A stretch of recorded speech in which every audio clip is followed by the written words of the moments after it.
Big boss ಗೆದ್ದು 50 ಲಕ್ಷ ರು ಪಡೆದ ಹನುಮಂತ ಸರ್ಕಾರಕ್ಕೆ ಕಟ್ಟಬೇಕಿರುವ ಟ್ಯಾಕ್ಸ್ ಎಷ್ಟು? ಬಿಗ್ ಬಾಸ್ 11ನೇ ಆವೃತ್ತಿಯನ್ನು ಹನುಮಂತ ಗೆದ್ದುಕೊಂಡಿದ್ದಾನೆ. ಬಹುಮಾನವಾಗಿ 50 ಲಕ್ಷ ರೂಪಾಯಿ ಪಡೆದುಕೊಂಡಿದ್ದಾರೆ. ಆದರೆ ಹನುಮಂತ ಸರ್ಕಾರಕ್ಕೆ ಎಷ್ಟು ಟ್ಯಾಕ್ಸ್ ಕಟ್ಟಬೇಕು? ಹನುಮಂತನ ಕೈಗೆ ಸಿಗುವ ಹಣವೆಷ್ಟು? ಕಿಚ್ಚ ಸುದೀಪ್ ನಡೆಸಿಕೊಡುವ ಕನ್ನಡ ಬಿಗ್ ಬಾಸ್ ಶೋನ 11ನೇ ಆವೃತ್ತಿ ಅದ್ದೂರಿಯಾಗಿ ಅಂತ್ಯಗೊಂಡಿದೆ. ಕರ್ನಾಟಕದಲ್ಲಿ ಮನೆ ಮಾತಾಗಿರುವ ಬಿಗ್ ಬಾಸ್ ಗ್ರ್ಯಾಂಡ್ ಫಿನಾಲೆ ಮೂಲಕ ಈ ಆವೃತ್ತಿಗೆ ತೆರೆ ಬಿದ್ದಿದೆ.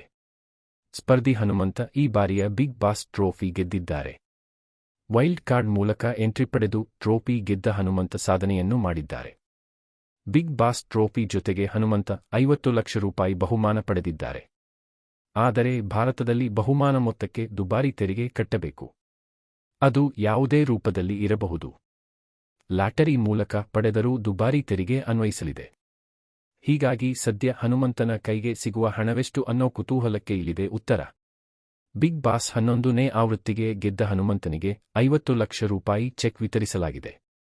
ಆದರೆ ಬಹುಮಾನ, ಲಾಟರಿ, ಲಕ್ಕಿ ಡಿಪ್ ಸೇರಿದಂತೆ ಯಾವುದೇ ಬಹುಮಾನ ರೂಪದಲ್ಲಿ ನಿಮಗೆ ಹಣ ಬಂದರೆ ಸರ್ಕಾರಕ್ಕೆ ತೆರಿಗೆ ಕಟ್ಟಬೇಕು.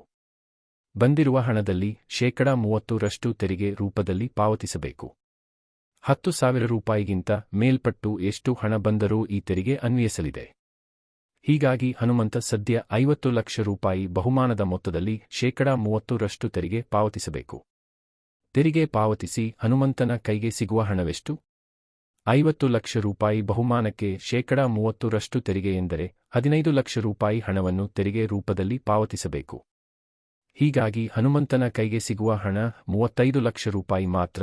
ಬಿಗ್ ಬಾಸ್ ಬಹುಮಾನ ಮೊತ್ತವನ್ನು ಕಾನ್ಫಿಡೆಂಟ್ ಗ್ರೂಪ್ ನೀಡಿದೆ.